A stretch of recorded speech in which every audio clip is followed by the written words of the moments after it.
Three Corners is just your average small town, standing on the banks of a flood-prone river with a large pub anchoring the village at a once famous three-way intersection. Now it's simply convenient, as people chase the country dream, the country lifestyle, just not the unceasing agricultural workload. Population 2,000-ish. But like all small towns, scratch the surface and you'll be surprised at what you find underneath. In that sense, Three Corners is really no different to any other small town I know, except perhaps for some of the characters you might meet.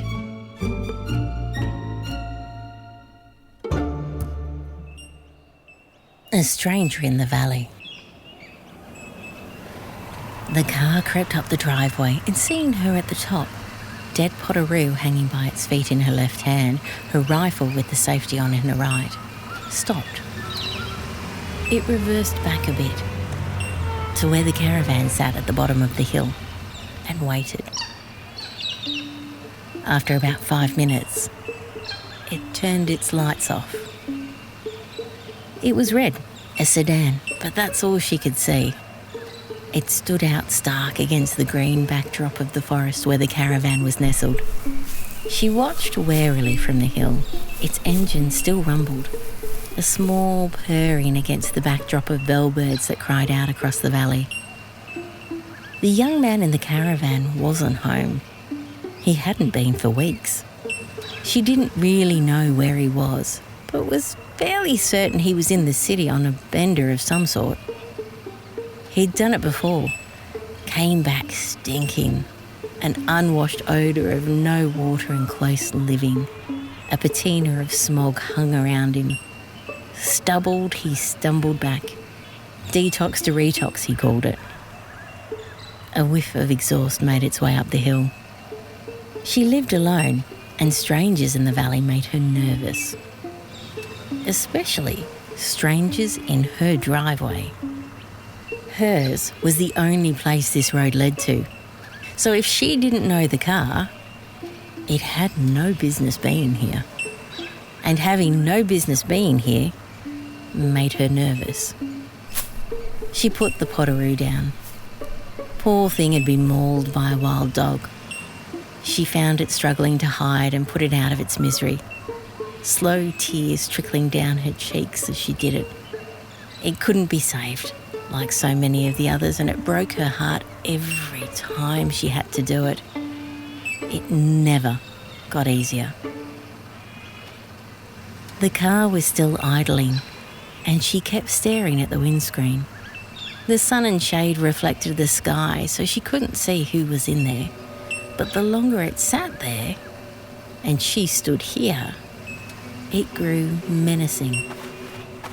She wiped the blood and gore absently on the leg of her jeans and took an anxious step forward to see if she could get a better look. She stepped too hard and caught the side of a rock that gave easily under her weight in the soft soil, and she went tumbling down with a cry of pain that shot up from her ankle, the rifle falling uselessly by her side like dead wood. The car stayed where it was as she struggled to right herself. A fresh graze on her forehead started to bleed into her eyes. She was blinded. The car stopped idling, and the bellbirds called out loudly across the new silence. A door opened and closed. She struggled feebly to find her feet, to get up. The footsteps came solidly, heavily. The measured thunk, thunk gave the footsteps an ominous sound that started chills up her spine, and a small feeling of panic started to grow. She tried to wipe the blood from her eyes, catching on the grey hair that escaped her customary bun. There was no voice until two large boots stopped by her twisting arms, scrabbling for purchase. With hardly a grunt, two hands as large as spades hoisted her up and set her on her feet. Her legs buckled under her and the hands managed to lower her to the ground before she fell again.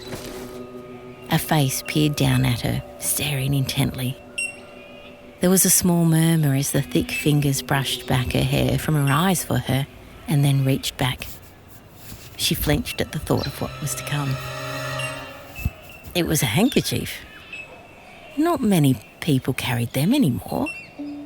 The odd thought escaped her before she grasped it properly, and she laughed. It was pressed on the cut above her eye, and her hand was placed on top of it to hold it there. And then she was alone again. Measured footsteps, a car door open again and shut, and then more footsteps back. The large hands belonged to a giant man dressed in jeans and a flanny, rugged, weather-beaten, and almost as old as her. He put a first aid kit down beside her and took the handkerchief from her forehead, opened the kit up and started to clean her face. Geez, you scared me, standing up there with a gun. I thought you were going to take a shot. The very thought. She chuckled and put out her hand. Nice to meet you. I'm Anthea. In the distance, another gun went off, startling the bellbirds into complete silence. Today's episode of Three Corners was produced by our maestro, Posty. and featured the spelt-like tones of Anthea Merrill. Tony Heron? and Jack. For more stories, go to hittheroadjack.com.au or subscribe to the Three Corners podcast.